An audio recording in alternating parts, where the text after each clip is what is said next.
రీసెంట్గా రష్యా అధ్యక్షుడు Vladimir Putin భారతదేశానికి వచ్చిన విషయం మనందరూ తెలిసిందే.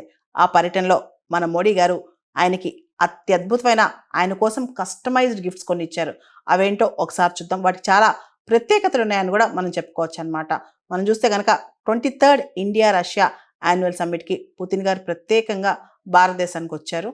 ఈ సందర్భంగా 2030 కల్లా $100 బిలియన్ $100 బిలియన్ ట్రేడ్ టార్గెట్ కూడా పెట్టుకున్నారనమాట. ఇప్పుడు ప్రత్యేకంగా మోడీ గారు పుతిన్ గారికి ఇచ్చిన బహుమతుల మీద చర్చ జరుగుతుంది. ఎందుకంటే భారతదేశంలో ఇవన్నీ కూడా చాలా ప్రత్యేకమని చెప్పుకోవచ్చు. ముఖ్యంగా అస్సాం బ్లాక్ టీ, ఇది ఫైన్లీ ప్రాసెస్డ్ బ్లాక్ టీ అనమాట. ఇది బ్రహ్మపుత్ర ప్లెయిన్స్ లో పండిన టీ. 2017లో దీనికి GI ట్యాగ్ వచ్చింది. ఈ టీ అనేది టేస్ట్ పరంగానే కాదు, కల్చరల్ సిగ్నిఫికెన్స్ కావచ్చు, హెల్త్ బెనిఫిట్స్ కావచ్చు, ఇవన్నీ కూడా చాలా ఉన్నాయి ఈ అస్సాం బ్లాక్ టీలో. మరో ప్రత్యేకమైన బహుమతి ప్రధాని మోడీ గారు వ్లాదిమిర్ పుతిన్కి ఇచ్చింది ముర్షిదాబాద్ సిల్వర్ టీ సెట్ అనమాట. ఇది వెస్ట్ బెంగాల్ ప్రాంతంలో చాలా ప్రాపర్ ఎన్గ్రేవింగ్స్ ఉన్న టీ సెట్ అనమాట. దీనిలో రిచ్ ఆర్టిజాన్ ట్రెడిషన్ కూడా కనిపిస్తుంది. ఇండియా రష్యా ఈ రెండు దేశాల్లో టీ కల్చర్ చాలా ఎక్కువ కాబట్టి ఈ ముర్షిదాబాద్ సిల్వర్ టీ సెట్ అనేది చాలా పాపులర్. ఆ తర్వాత ప్రధాని మోడీ గారు మరో ప్రత్యేకమైన గిఫ్ట్ అనమాట.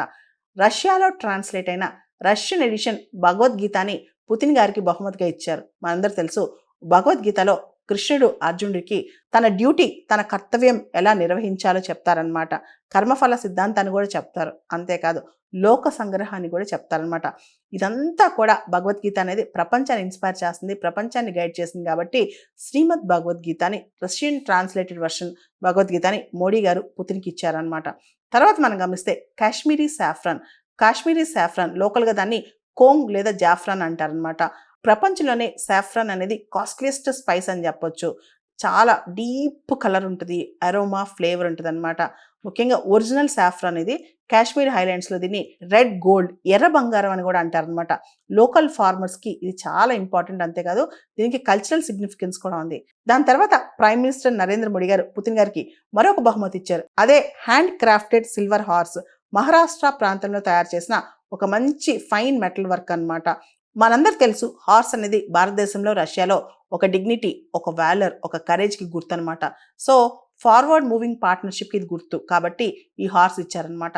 2021 తర్వాత దాదాపు 4 సంవత్సరాల తర్వాత పుతిన్ భారతదేశానికి రావడంతో ఒక విశేషమే చోటు చేసుకుంది. పుతిన్ గారికి మనం రెడ్ కార్పెట్ వెల్కమ్ పలికాం.